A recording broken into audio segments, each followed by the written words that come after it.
출애굽기 33장 17절에서 23절 말씀 함께 보시겠습니다.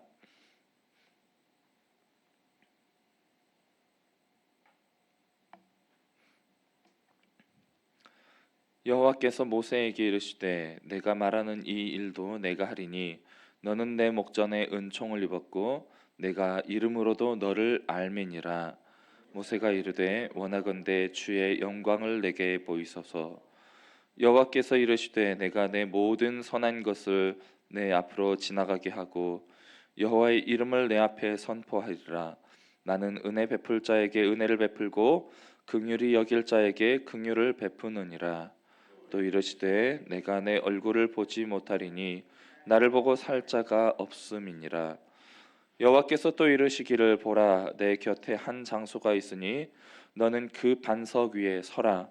내 영광이 지나갈 때에 내가 너를 반석 틈에 두고 내가 지나도록 내 손으로 너를 덮었다가 함께 보겠습니다.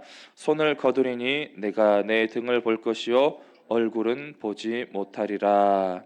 아멘. 오늘 본문의 말씀을 보면 금송아지 사건 이후 하나님께서 이스라엘 백성을 향해서 다시 한번 명령을 하시는데 너희는 가나안 땅으로 계속해서 전진을 하라라는 것입니다. 하지만 이제 내가 너희와 함께 동행하지 않겠다라고 하시며 그 이유는 바로 너희들이 다시 범죄함으로 나의 진노로 인해서 진멸을 당하게 될까 염려함이니라 라고 말씀합니다. 이로 인해 슬픔에 빠진 이스라엘 백성은 이제 하나님 앞에서 모든 장신구들을 다 떼어내고 하나님 앞에 겸비함으로 예배하는 가운데에 이제 모세는 진영에서 떨어진 회막으로 나아가 하나님과 직접 대면하며 하나님이 끝까지 이스라엘과 함께 동행해 주실 것을 간청했습니다. 이런 간청에 하나님은 모세의 기도로 다시 마음을 돌이키시고 이제 내가 너의 기도를 들어 응답하고 너에게 은총을 베풀겠다. 그리고 내가 너희와 함께 동행하겠다라는 약속을 하시고 이제 그 약속에 하나님께서 다시 한번 모세가 기도를 드립니다. 그렇다면 하나님께서 우리와 함께 동행하실 그 증거를 보여주십시오. 하나님의 영광을 저에게 직접 보여주십시오. 하나님을 보기를 원합니다 라고 기도하는 모세의 간청에 그래 내가 너에게 나의 영광을 보여주겠다. 하지만 네가 나를 직접 대면하고 내 얼굴을 보면 반드시 죽게 될 것이니 내가 지정하는 그 반석 위에 서라. 내가 너를 내 손으로 덮어서 내가 너를 지나갈 때에 내 등을 보도록 하겠다라고 약속하십니다. 본문의 말씀을 조금 더 자세히 관찰해 보도록 하겠습니다. 모세가 하나님의 은총을 확인한 후 무엇을 간청했습니까? 18절 말씀을 보면 모세가 이르되 원하건대 주의 영광을 내게 보이소서라고 하나님께 간청하며 기도하고 있습니다. 지금까지 모세는 이스라엘 백성들을 인도해 오면서 여러 현상들과 기적들과 이적들을 통해서 하나님의 임재하심을 하나님이 우리와 함께 하심을 간접적으로 체험하면서 느껴왔습니다.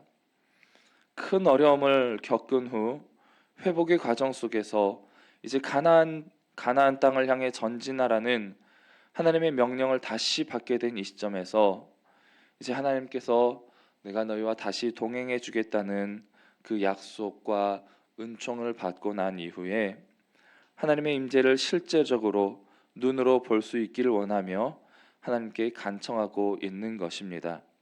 이 모습은 마치 사사기에서 기드온이 미디안과의 전쟁을 위해서 사사로 부름받는 과정 속에서 하나님께서 정말 나와 함께 하신다면 양털을 적셔주시고 그 다음에 또 한 번 기도할 때 양털 주변만 적셔주시옵소서라고 기도했던 그 모습을 떠올리게 합니다.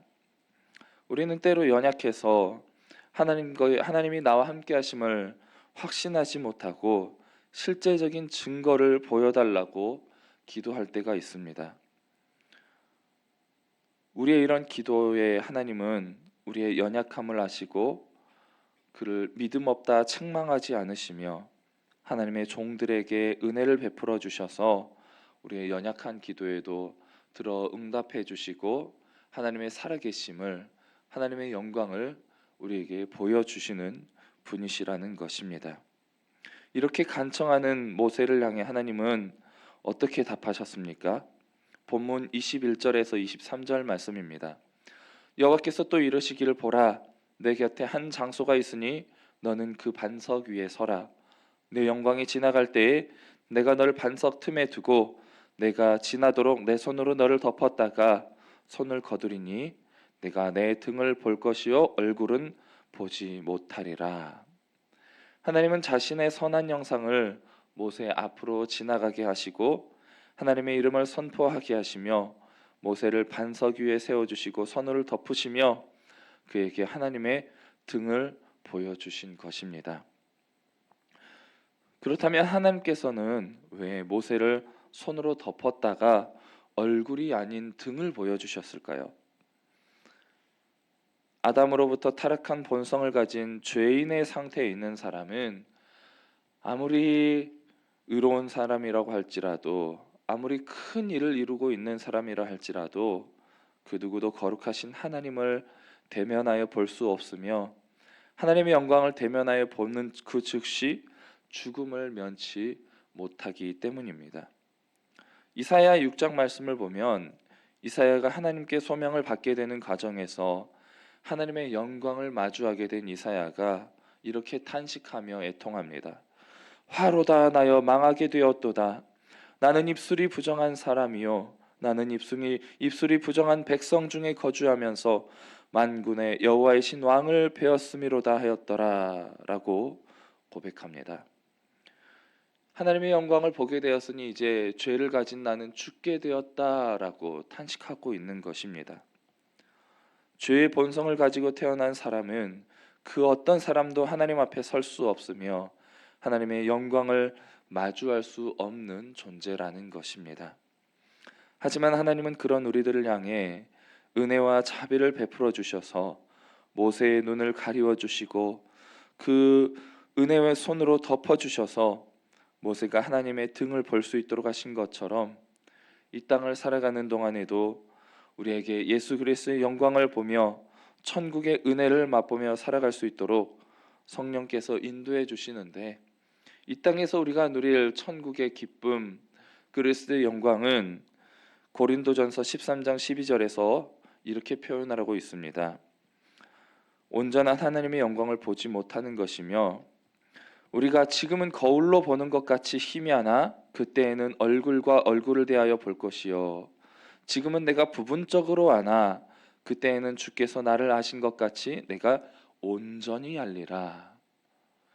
지금 이 땅에서 누리는 하나님의 영광을 마치 청동 거울로 비춰보는 희미한 모습과 같은 것이며 부분적인 것이라고 표현을 하고 있는 것입니다. 그렇다면 우리가 모세가 거룩하신 하나님 앞에 안전하게 나와 교제할 수 있도록 보호하시는 하나님을 보면서 무엇을 느낄 수 있을까요?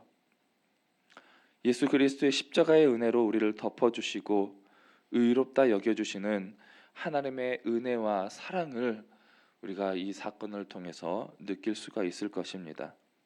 우리의 정력으로 인해 늘 육신의 일을 도모하며 죄악 속에 살아가는 악한 본성을 예수 그리스도의 은혜로 다 덮어주시는 그리스도의 은혜로 새롭게 옷 입어서 이제는 은혜의 보좌 앞으로 담대히 나아갈 수 있도록 생명의 길을 열어주신 믿음의 반석이 되시는 예수 그리스도의 은혜와 사랑이 얼마나 큰 것인지를 깨닫고 감사와 찬송으로 하나님께 영광을 드리며 살아갈 수 있게 되는 것입니다. 우리의 죄의 무게와 깊이를 깨달아 알아갈수록 그 모든 죄를 덮어주시는 하나님의 은혜와 사랑이 얼마나 큰 것인지를 더욱더 깊이 깨닫고 감사할 수 있게 되는 것입니다. 하나님의 임재를 깊이 체험하며 그분과 교제하는 기쁨을 누렸던 적이 다들 있으실 것입니다. 그 기쁨의 순간, 그 교제의 순간은 참된 회개의 순간일 것입니다.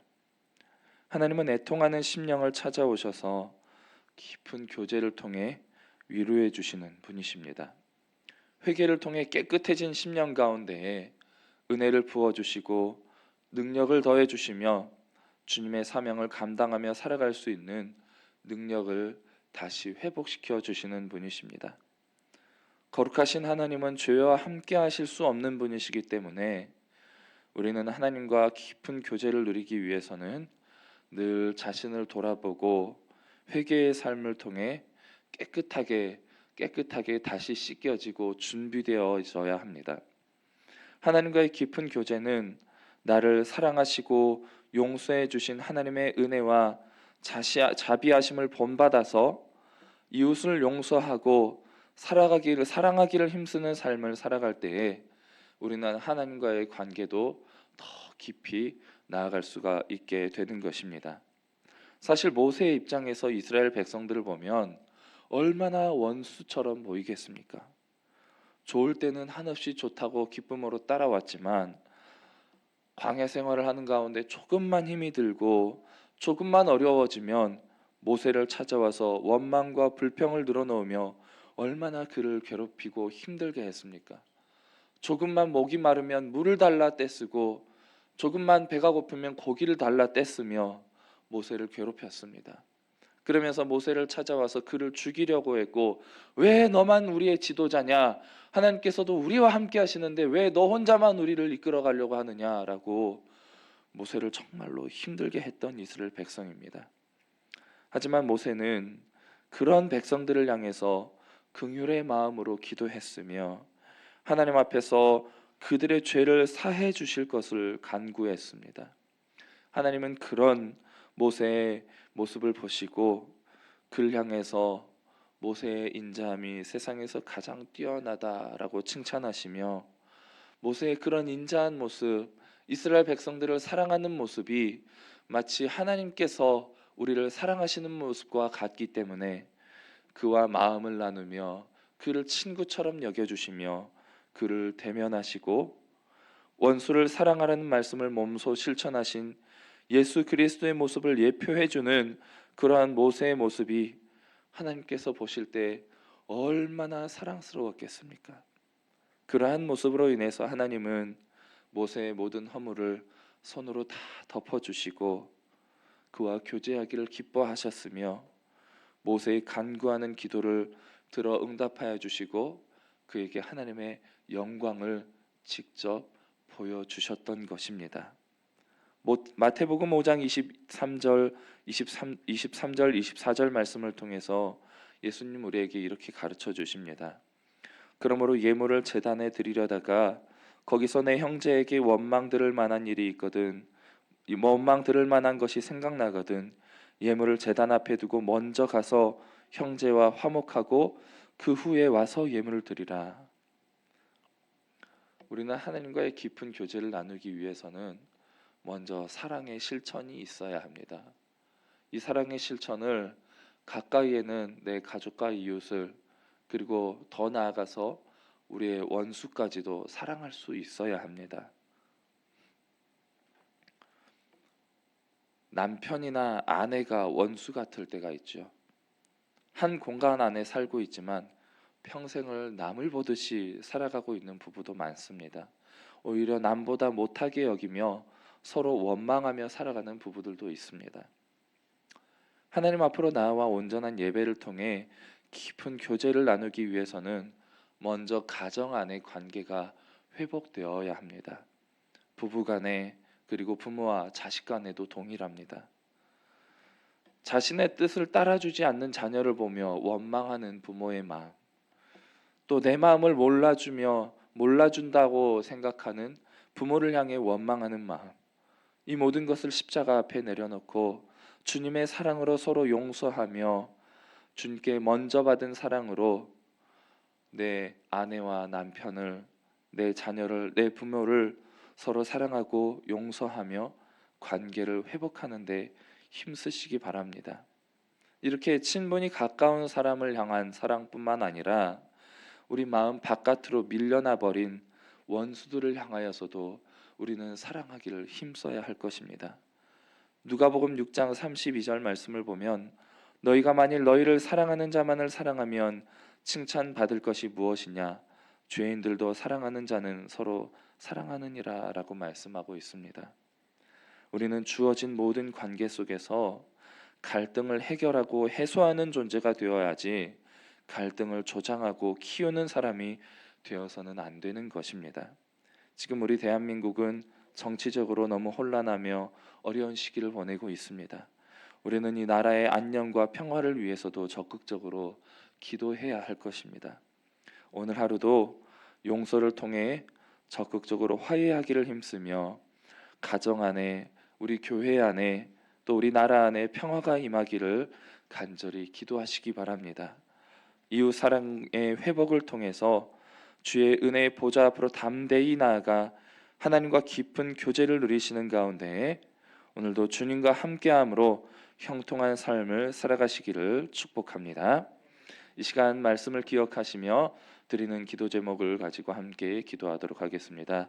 우리의 모든 인생이 하나님의 주권 아래에 있음을 기억하며 순종의 삶을 살아가게 하옵소서.